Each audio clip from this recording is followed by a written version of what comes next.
नमस्कार. जीवन प्रकाशमध्ये आपले स्वागत आहे.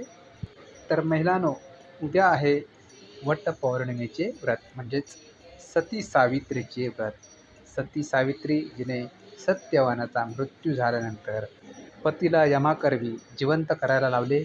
तर हे व्रत स्त्रियांनी करायचे असते पतीच्या दीर्घायुष्यासाठी, आणखी तोच पती त्यांना जन्मोजन्मी लाभावा यासाठी. हे व्रत सवाष्णबाईने करायचे आहे. परंतु या सवाष्ण बायकांमध्ये अशा काही स्त्रिया आहेत की त्यांना हे व्रत करून चालणार नाही. त्यामुळे त्यांना महापाप लागण्याची शक्यता आहे.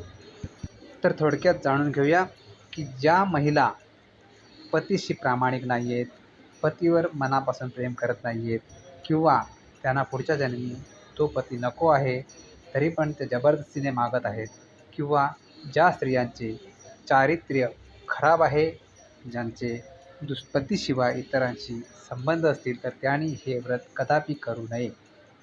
आणि हे खूप महत्त्वाचे आहे, कारण अशा स्त्रियांनी जर व्रत केले तर त्यांना याच्या उलट फळे मिळतील, आणखी ती चांगली नसतील.